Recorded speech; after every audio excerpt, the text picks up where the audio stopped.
जिंदगी बहुत हसीन है। जिंदगी बहुत हसीन है, कभी हंसाती है तो कभी रुलाती है, कभी हंसाती है तो कभी रुलाती है। लेकिन जिंदगी के भीड़ में जो मुस्कुराता है, जिंदगी उसी के आगे अपना सर झुकाती है। नमस्कार दोस्तों, जैसा कि आप सभी लोग जानते हैं, हमारा नाम ऋतिक है। दोस्तों, आप सभी का स्वागत करते हैं आपकी अपनी यूट्यूब चैनल पीजी क्लासेस 4 में।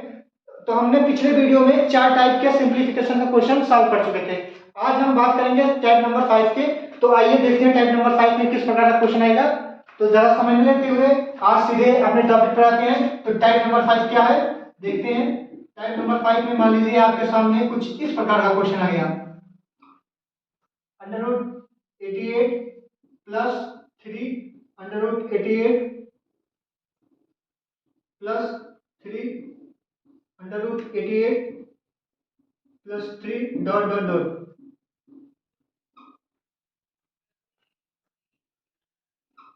जब आपके सामने कुछ इस प्रकार का क्वेश्चन आ जाएगा तो आप कुछ नहीं करेंगे, सिंपली इसको आप देखेंगे। यहाँ पर कितना लिखा हुआ है? 88 लिखा हुआ है। कितना लिखा हुआ है? 88 लिखा हुआ है। और यहाँ कितना लिखा हुआ है? 3 लिखा हुआ है। कितना लिखा हुआ है? 3। तो आप क्या करेंगे इस क्वेश्चन में? इसका 2 फैक्टर करेंगे, 88 का 2 फैक्टर करेंगे। तो 88 2 फैक्टर जब कर देंगे कितना आ जाएगा? एक 11 हो जाएगा और दूसरा 8 हो जाएगा। और अंतर आपका कितना आ जाएगा? दोनों का कितना हो जाएगा? 3 हो जाएगा। मतलब कि अब इसमें देखिए बड़ी वाली संख्या देखेंगे। क्यों देखेंगे बड़ी वाली संख्या? क्योंकि यहाँ पर प्लस है, यहाँ पर प्लस है, इसलिए हम यहाँ पर बड़ी वाली संख्या लिखेंगे। बड़ी वाली संख्या कितना है? यहाँ पर 11 है। तो इसका आंसर क्या हो जाएगा आपके पास? 11 हो जाएगा। अब ऐसे ही एक माइनस का लेकर देखते हैं। मान लीजिए 63 माइनस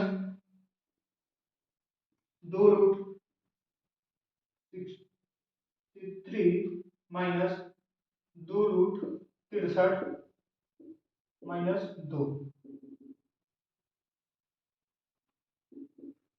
अब इसमें क्या करेंगे?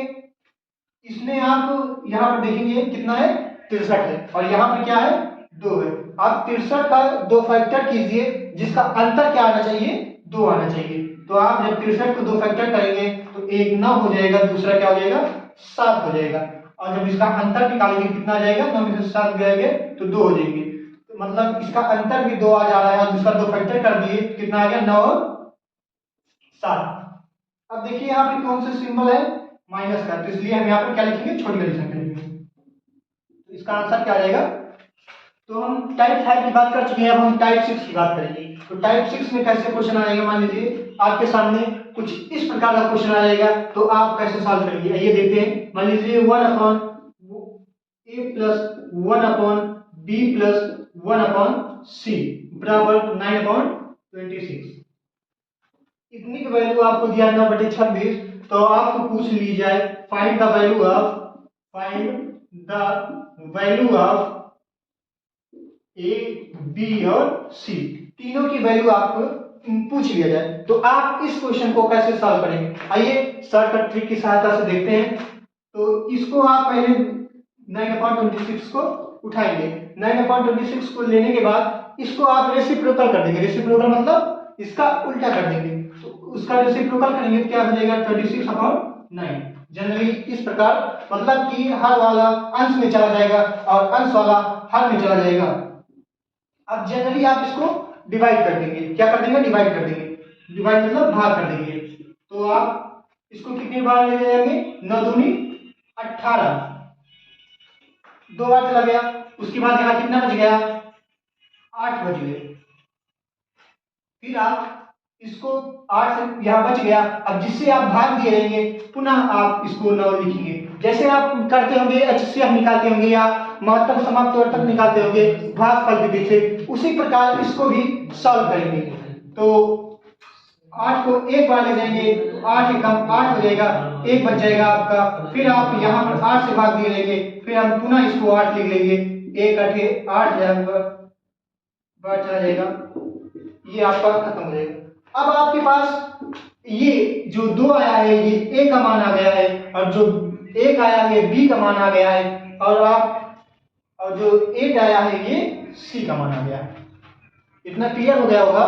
तो आपका सिंपली सीधी वैल्यू पूछ ही रहा था, ए बी और सी की वैल्यू निकालना था। तो ए की वैल्यू 2, बी की वैल्यू 1 और सी की वैल्यू 1।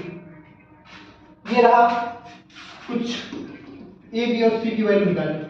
आइए इसी टाइप का एक और क्वेश्चन लेते हैं ताकि आपका कॉन्सेप्ट पूरी तरह क्लियर कर सके। तो आइए ज्यादा समय न लेते हुए दूसरा क्वेश्चन लेते हैं।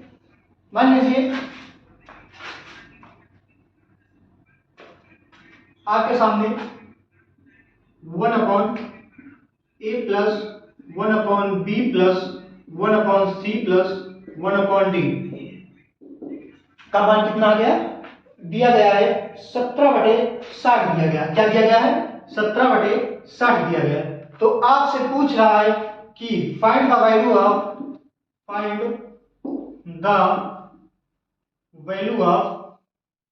क्या पूछ रहा है? ए गुणे बी गुणे सी गुणे डी। 4 फॉर्मेट है ना, ए बी सी और डी। तो आपको ए गुणे बी गुणे सी गुणे डी मतलब चारों का गुणनफल आपसे पूछ रहा है। तो जैसे पिछले क्वेश्चन में किया था कि आप इसका रेसिप्रोकल करते हैं, तो रेसिप्रोकल करने के बाद आपका बन जाएगा ये 60/17 बन जाएगा। तो आप इसको जनरली 17 और 60 को आपस में भाग कराएंगे तो कितने टाइम जाएगा? ये 3 बार जाएगा। 17×3 = 51। कितने बच जाएंगे? 9 बच जाएंगे। उसके बाद क्या करते थे, जिससे भाग दिए रहेंगे पुनः आप उसको यहाँ उतार लेते थे। उसके बाद 9 एक कम 9 हो जाएगा, कितना बच जाएगा? 8 बच जाएगा। फिर 9 को पुनः यहाँ 9 से भाग दिए 9 वापस ले लेंगे। उसके बाद 8 को एक बार ले जाएंगे, 8 बन जाएगा। फिर एक यहाँ पुनः बच जाएगा, तो 8 से भाग दिए रहेंगे तो 8 लिखेंगे। फिर 1 8 8 बन जाएगा। यहाँ पर जब तक आप 0 न मिल जाए यहाँ पर, तब तक आप इसको काटते जाइए। कब तक काटेंगे? जब तक आपको यहाँ पर ये चीज जो आपको 0 न मिल जाए, पूरी तरह कट जाए, तब तक आप काटते जाइए। अब आपके पास यहाँ पर 4 वैल्यू निकल दिया गया, 1 2 3 4। ये ए की वैल्यू हो गई, ये बी की वैल्यू हो गई, ये सी की वैल्यू हो गई और ये क्या हो गई? डी की वैल्यू हो गई। तो ए की वैल्यू आपके पास कितना आ गया? 3 आ गया। बी की वैल्यू कितना आ गया? 1 आ गया। सी की वैल्यू कितना आ गया? 1 आ गया। और डी की वैल्यू आपके पास कितना आ गया? 8 आ गया। जनरली 8 × 24 आ जाएगा इसका आंसर। क्या आ जाएगा? 8 × 24। मतलब इसकी पूरी की वैल्यू अगर आपको दिया गया हो इतना 1/a plus 1/b plus 1/c plus 1/d का मान आपको 17/60 दिया गया है, तो आपसे पूछ क्या रहा है कि a cross b cross c cross d इसके चारों का आपसे गुणनफल पूछ रहा है। तो आप जनरली ऐसे सॉल्व करके आप इसका आंसर बता सकते हैं। ये तो है टाइप नंबर 6 की बात। अब हम बात करते हैं टाइप नंबर 7। संभवतः ये क्वेश्चन समझ में आ गया हो सबको। अगर ना समझ में आया हो तो प्लीज आप लोग कमेंट कर दीजिएगा।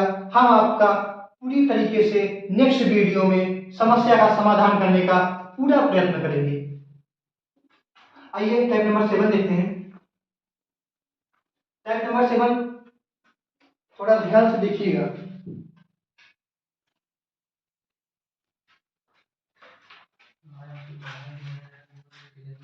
टाइप नंबर 7 में कैसे क्वेश्चन आ गया? मान लीजिए क्वेश्चन आ गया आपके पास,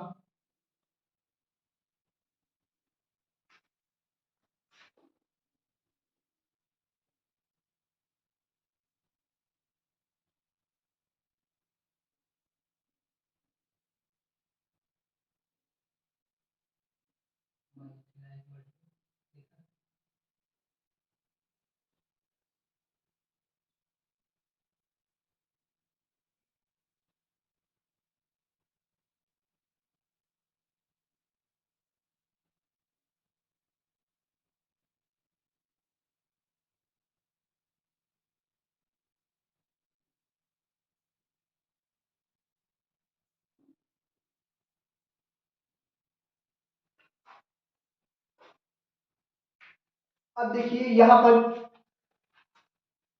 टाइप नंबर 7 में ऐसे क्वेश्चन आ गया, तो आपको देखने में लग रहा होगा कि ये बहुत ही जटिल क्वेश्चन है। क्या है? जटिल क्वेश्चन है। लेकिन पेपरों में ऐसा क्वेश्चन पूछा जाता है, प्रतियोगी परीक्षाओं में ऐसा क्वेश्चन बहुत ज्यादातर पूछा जाता है सिंप्लीफिकेशन में। तो आप इस क्वेश्चन को देख के हड़बड़ा जाएंगे और आप छोड़ के चले आएंगे। लेकिन आज हम आपको ऐसे शॉर्ट ट्रिक बता देंगे कि आप अगर आपको इसके बाद इस प्रकार का क्वेश्चन दिखेगा तो आप इस क्वेश्चन को कभी नहीं छोड़ेंगे, मतलब छोड़ेंगे भी नहीं, और कम समय में कुछ ही सेकंडों में आप इस क्वेश्चन को सॉल्व करके चले आएंगे। तो आइए देखते हैं कि वो शॉर्टकट ट्रिक क्या है।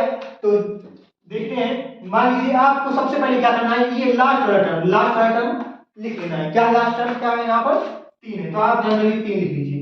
कुछ ना करिए, जितना मैं कह रहा हूं उतना करते जाइए और आपका आंसर तुरंत निकलता आएगा और समझ में भी आएगा। तो आप लास्ट टर्म को बोला मैंने, तो लास्ट टर्म आप सीधे लिख लीजिए। उसके बाद आप सीधी बड़ी सी लाइन दे दीजिए। क्या दे दीजिए, बड़ी सी लाइन दे दीजिए। अब देखिए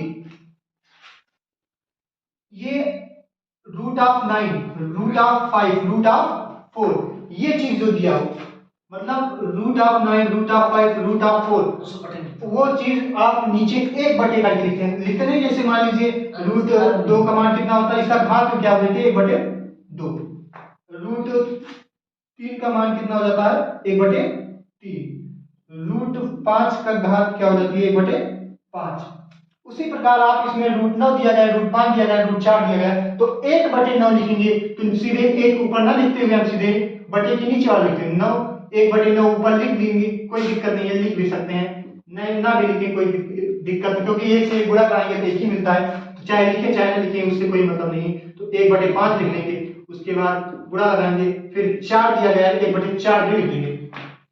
अब देखिए क्या बचेगा, जिसकी घात दिया, जिसका मतलब इसकी पावर दिया गया है। किसकी पावर, पावर वाले को हमेशा ऊपर लिखते हैं। तो यहाँ पे इसकी पावर, ये 4 है पावर में है, क्या किसमें है, पावर में है। तो 4 भी पावर में है, 5 भी पावर में है, 6 भी पावर में है, तो आप इसको ऊपर लिखेंगे 4, 5 और 6। अब इसको आप सिंप्लीफाई कर दीजिए, 4 से 4 यहाँ जाएगा, 5 से 5 चला जाएगा, बचेगा आपके पास 3 की पावर 6/9। समझ में आया होगा समाधान। तो अब इसको आप जनरली सिंप्लीफाई कर देंगे, 3 दूनी 6, 3 त्रिक 9। अब यहां पर आपके मिल गया 3 की घात 2/3, ये मिल गया आपका आंसर। आज के लिए बस इतना ही, मिलते हैं।